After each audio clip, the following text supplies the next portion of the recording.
Hi everyone, before you dive into the episode, I just wanted to interrupt really quickly. You're gonna dive into this episode and you're gonna hear me call this podcast the Holistic Hustle Podcast. And that is because it used to be the old name of this podcast. And it was an amazing ride. I'm so grateful for the Holistic Hustle Podcast and what it served. But recently I've decided to rebrand the podcast based off the evolution of my own journey, my own story, and where God is calling me to go next. And so now the rebrand, which you may know already, is called Wisdom is Wealth. Didn't want you to be confused, so dive into this episode. They were an amazing episode, amazing guests, amazing insights, and enjoy. Right, where my passion intersected with my expertise, and I was able to package it and offer it in a way that was lucrative to us, but extremely valuable and doable for the client. Hi, I'm Justin Buonamo, and this is Holistic Hustle. Holistic Hustle is doing things for the right reasons, working hard for the right reasons. The healthy balance of what work and progression and accomplishment and success should actually look like. Welcome back to another episode of Holistic Hustle. Well, the Holistic Hustle podcast with Justin Buonamo. Was looking them up the other day actually to see who we had to compete with, and we are the Holistic Hustle podcast. And there was one other woman, just fun fact, not related to this podcast at all, that was the Holistic Hustle. And only difference is we had the word podcast at the end, and she launched the same day as us. Pretty cool, right? And so that was the only other person with a similar name, at least on Spotify. So fun fact, as I'm saying that out loud, I gotta get better at saying the Holistic Hustle podcast with Justin Buonamo. But we've got a fun episode here today, and as mentioned in past episodes, this, no pun intended, but this podcast is going to be about my life holistically, right? And so me as a husband, a soon-to-be father, a friend, an ex-athlete, a coach, a very bad golfer, whatever those things that I like to do in life, those buckets of hobbies that I have, if you will, or titles or hats that I wear. Right? But one of them being a business owner. Right, and so though this podcast is not about JFF, inevitably, if we're doing this holistically about my life, JFF is a big part of my life. And so we thought it would be fun here today to do a origin story of JFF, right? It's maybe even dating back a little bit before that, maybe some history of my life leading up to JFF, but were important points of my story that's led to the creation of JFF. And so for those of you that don't know, I am the owner and the CEO and current president, but the next 6 or 7 months here handing off that title, but will remain the owner and the CEO of a company by the name of Journey to Financial Freedom. We help business owners take control of their finances and scale their business. We do financial coaching for business owners, and we pride ourselves on having the best systems and strategies in the world, and getting incredible results when it comes to the numbers, but also taking that holistic, whole human approach where we care about the internal world too as well, healing that relationship and those wounds and traumas with money, and just creating a better outlook and mindset and energy around money is so super important. And so some people would call it the masculine and the feminine bucket, and we blend both of those buckets, perfectly balance and proportion them to get people best results when it comes to their finances, which then inevitably helps their business and the journey that we take with our clients. And so it's a little bit about the business background and what we do, if you will. But for a timeline, we started in August 2020. Tiffany Mast, who was a friend of mine that I worked with, I helped her behind the scenes with some financial stuff. And then she told her friend about me, and her friend happened to be Kelly Brock. And so I had these financial systems that I ran in the background from the skills that I learned from my past jobs, which I'll probably get into here a little bit. But I basically had a budget spreadsheet, right, that seemed to be effective for me. Had 3 of my friends who I put on this budget spreadsheet in Excel, started to get good results. I was like, I might have something here. One of those people being Tiffany, who then told Kelly. Kelly hit me up and was like, hey, I want to hear about your program. And literally word for word, I said out loud after I listened to the voice message from her, What fucking program? Oh, I got a spreadsheet and 3 friends that follow it, but it's just this innate feeling like, man, this is an opportunity, right? You have been thinking about how to start your own business, grow your income, though you have a great income at Hopkins, which is where I worked before, right? It was a fixed income, right? And I was trying to dabble in this entrepreneur space, become a business owner to reach that financial freedom. And whether I articulated it or conceptualized it like that at that point in time, maybe a topic for a different day, but that feeling that I had was aligned with that. Like, let's take this. So I put a pitch together in Microsoft Excel. I'm pitching out of Microsoft Excel, so I was sharing my screen and showing her. And the night before, ran it by a buddy or two. All right, this looks good enough. Get on the call with Kelly, and she said yes in the first 15 minutes. And I'm like, I hope that all of these calls are this easy. But that was the kind of the start to it. And that was in August 2020. We're now, we are, what would that be? 36, we're 39 months old. Right? So we've been in business for 3 years and 3 months. Or another way to say it, you'll hear me say it, is we're in year 4 of business. And so let's stop there and rewind a little bit, right? So you heard a little bit of the beginning pieces of a little bit of my background job-wise, a little bit of my background, how like some of this stuff started to be put on paper and some people that were going through it. And then, my first clients, which a lot of you probably know that are listening to this message or know of Kelly. Let me back up a little bit further though. And so I have a mentor by the name of Jake Kaufman. You guys have probably heard me talk about him several times. But we were on a call yesterday and he was telling me that, talking about how strengths are in your weaknesses. And once you vocalize your weaknesses, once they come out of secrecy, right, so you no longer hold shame about them and you open up doors of opportunities to now heal from them, grow from them, and grow on top of them, right? And so point being is, he pointed this out to me. He's like, do you remember what you told me that you said to the people interviewing you at Hopkins when you were 23 years old, when you were about to graduate with your master's degree and trying to get a healthcare administration and management job? Like, do you remember what you said to them about what your biggest weakness was in the interview? And I had to think about it for a second. I was like, finances. I remember they asked me in that meeting, like, what do you think you're going to struggle with the most out of this position? I was like, probably the financial piece. I had done my undergrad degree in nursing and pre-med, so I was all science-based. And because of a couple of life events, I decided to shift a little bit and focus on working on the business side of the hospital, not the clinical side of the hospital, right? So I got my master's in healthcare administration and management. But that was I did my master's in like a year and a half, so I had like 3 classes that were financial-based classes, no experience whatsoever, and had studied sciences my whole life. And so in that interview, it came out, and I was honest about it and truthful about it, and said my weaknesses were finances, despite a big, heavy portion of this job being financially based, right? So though that had that risk of them pushing me off, I still was able to take my weakness out of secrecy, to take it out of hiding and to voice it and put it out in the public to people that thankfully supported me around it. And so they still hired me for the job, but because I vocalized that weakness, they spent so much time, money, and energy on me to develop my financial skills. I had a financial mentor who I met with twice a week who was a genius financially and Microsoft Excel wise.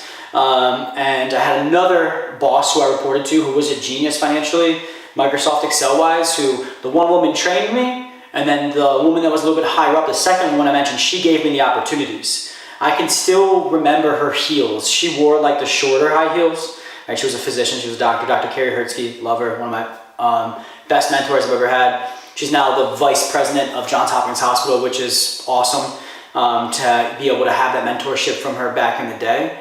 But she used to wear like those like half-inch heels, and she would come down the hallway where I couldn't see her when she was walking towards my office, but I knew it was her walk. And I'm like, this woman's coming to dump a financial analysis on my desk right now. And every single time she did, and sometimes it'd be Friday at 5 p.m. Eastern. Right, like, guess I'm not going out with my boys tonight, but her idea was like, baptism by fire, bro. Like, we hired you for this job, we expect you to perform, here's a financial analysis, I need it done by tomorrow morning, right? And so she got me trained by somebody else and then gave me the opportunities, right? All because I just vocalized my weaknesses. But while maybe I was a little upset some of those Friday evenings, looking back now, I'm very thankful I had those opportunities, right? And so my first job at Hopkins, I'm 23 years old, fresh out of my master's degree.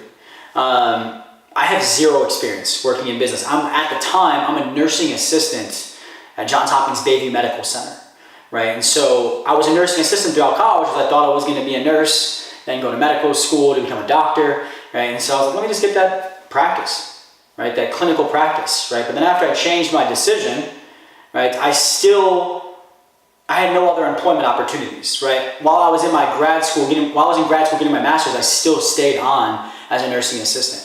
And I was like, at least I'm working on the clinical side of things. I can see how get experience, so I'm a better manager on the back end, and I'm still in the Hopkins system, and I had a great boss, Kim Goldsboro, who I reported to at the time, and so I wanted to stay close to her. And so, point being is when I'm done with my master's and I'm shooting out these applications to senior level management and administration jobs, I'm 23 years old, I've taken like maybe 3 financial classes in my life, which is a big part of these positions I'm applying for. I'm a nursing assistant at Johns Hopkins Bayview Medical Center, right? And I think I mentioned this already, but zero experience. I would be a liability for anybody that hired me, right? At least for the first 6 months while they could train me and get me onboarded. And so I had a mentor at the time, John McNally, who brought me into his office, and he was like, Justin, I believe in you. He was like, I think you can do some of these senior level jobs. And he's like, I don't think that you need to work your way up, but people aren't going to give you the time of day most likely for the interview. So what I want you to do is bring your laptop, come into my office on Monday morning. We're going to put your resume together, your cover letters together, and I'm going to help you apply to 5 positions that I've already picked out that I think you're going to be a great fit for that are senior level positions at Hopkins. As soon as we apply, I'll send the hiring manager an email straight from my Hopkins email, because he was an employee at the time, to see if we can get you an interview, which was an amazing opportunities. And so met him there Monday morning. We sent out 5 applications, 5 emails, 1 of them answered. And it was the position that ended up hiring me. And his angle was like, we've seen this position has been open for a year or so. We know he's massively underqualified on paper, but just give him 30 minutes and see what you think. Right? And they gave me my 30 minutes, and like they say, the rest is history. I got the job, which was awesome. But I realized, I got the job shortly after. Right? I know they believed in me. I probably interviewed fairly decently, and had a master's degree, right? And so had some things where it made me desirable. But what I found out when I got there was they took 2 senior level management positions and they blended it into 1, expecting 1 person to do it and only was paying for 1 of the positions. So I was the only one crazy enough probably to take this position. That's at least what I tell people why I got picked. But I got brought in and it was an incredible opportunity. I reported directly to Dr. Carrie Hertzke for 1 position, who, as I mentioned, is now the vice president of Johns Hopkins Hospital, which is the best hospital in the entire world, and she runs it from a business standpoint now. My other boss was Dr. Lenny Feldman, who ran a world-class program that I was the coordinator for and he was the director for. And that's where I really learned how a world-class program runs, what that looks like. Obviously Hopkins itself as the entity, but this smaller program inside of Hopkins that he directed and I coordinated, I had nothing really to do with the world-classness of it. It was there before I even showed up. I thankfully just got to experience it, right? And so because of that, I got really good business experience, really good financial skills. And I started to, with the financial skills that I was learning, I built my own budget. I'm like, all right, I'm running these multi-million-dollar budgets for the hospital, building them, managing them, probably should implement them in my own life, right? So implemented my own life and started getting some really good results. Was saving more money, right? Was living my life a little bit more. Was willing to look at my money a little bit more, talk about it a little bit more. And so it opened up a new opportunity and door for me.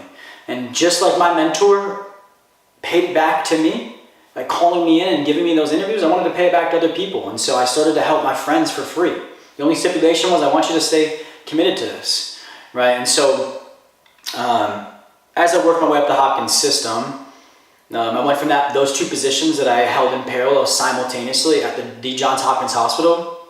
And the next job I got, my mentor again was in a room at one of our smaller community hospitals inside of the bigger Hopkins system called Howard County General. And they were like, hey, we're hiring for a physician manager. Anybody know someone that would be a good fit? And my mentor who got me the first job just so happened to be in this second room and be like, yeah, actually I have a great fit. I had been in my past positions for about 2 years now. I was looking for a promotion. One thing led to another. They gave me a couple of interviews and I became the physician manager of a smaller community hospital inside the Hopkins system called Howard County General.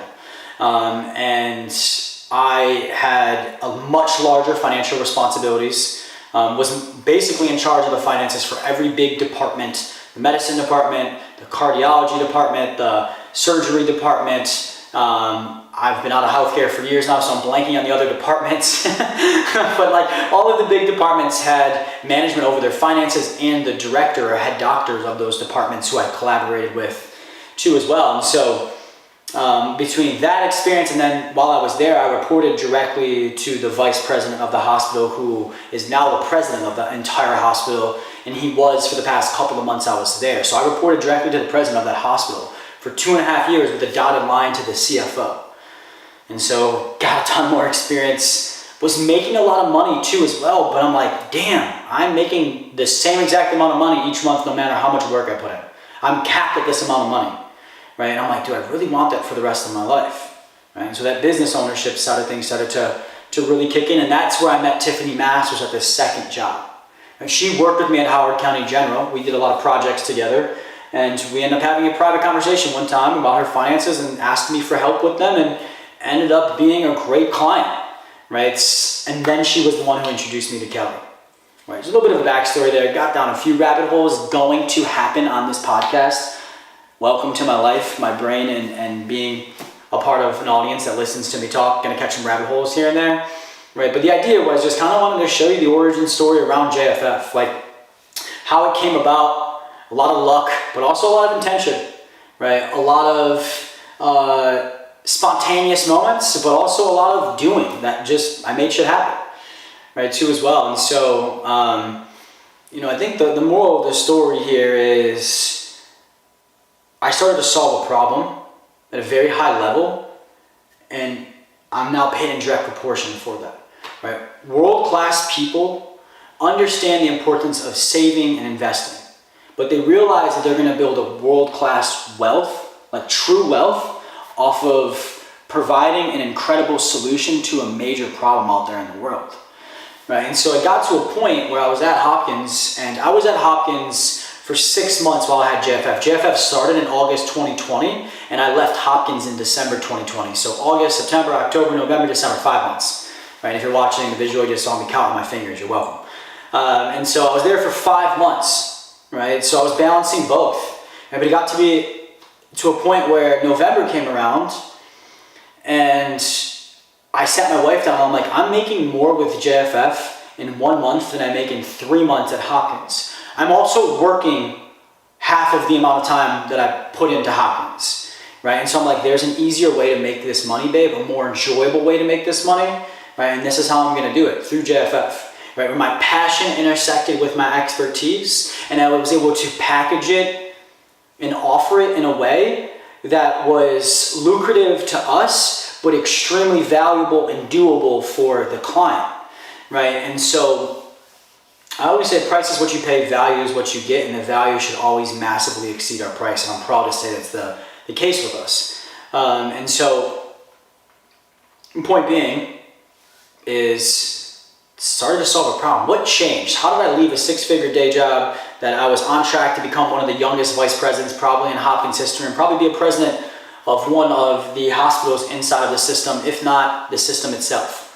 Right? Like that was my career trajectory. Sounds a little blatant and straightforward, maybe borderline arrogant or confident, but like it's true. It's exactly what was my reality, and that's what I stepped away from too as well. So I had a lot going for me in that trajectory from what I stepped away from, and even with that, I was like, this ain't worth it. What? Like work a 50-day or 50-hour week, barely see my family, live for a short 2-day weekend, get looked at sideways if I go on a week vacation each year where I'm not actually even fully checked out, and wait till I'm 65 to retire?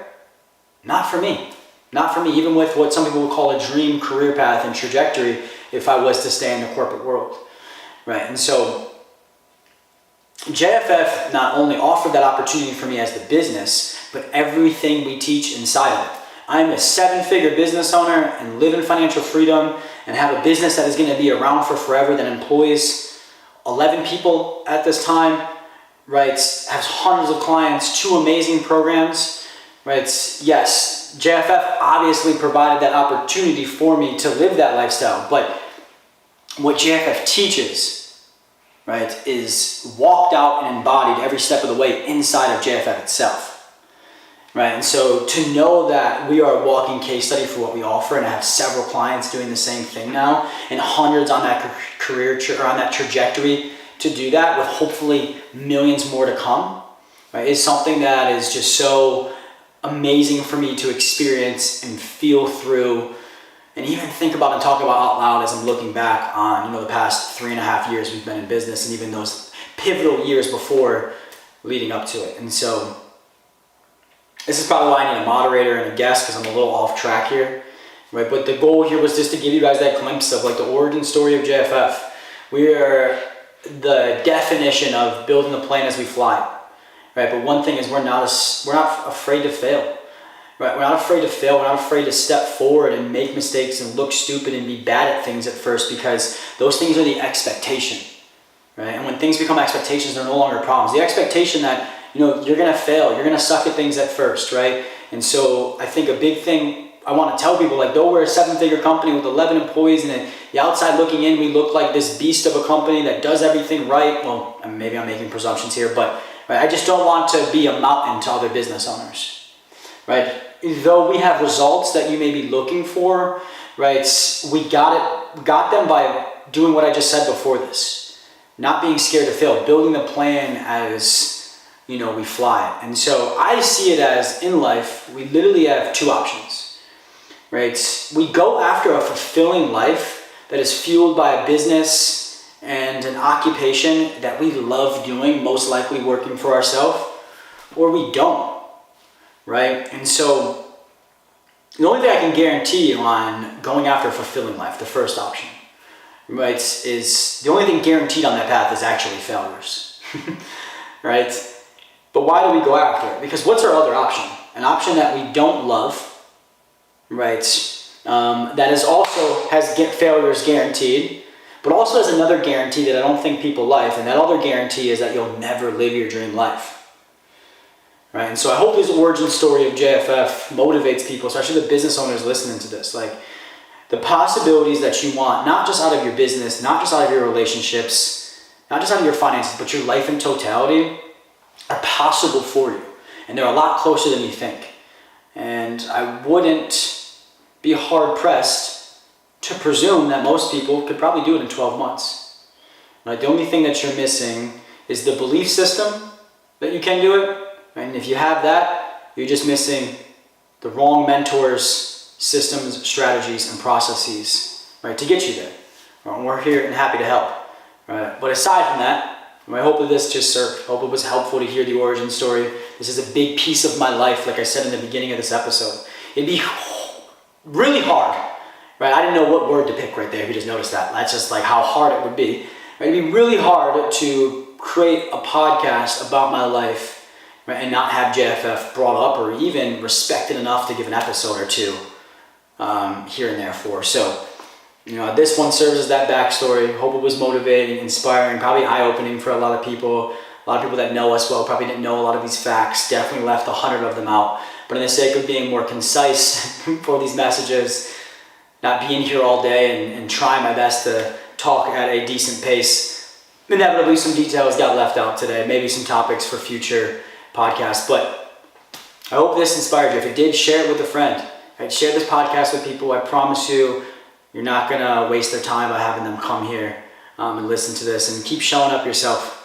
Right? I appreciate all the love that every single one of you are giving me. Like, this is a perfect example of, like, I'm not good at this. We can all be honest about this. You're not insulting me. I get it. But the potential to be good is there, but to reach that potential, I got to be a little sloppy. I got to be a little messy. I got to suck at this podcast thing at first. And so I appreciate y'all being with me through this process.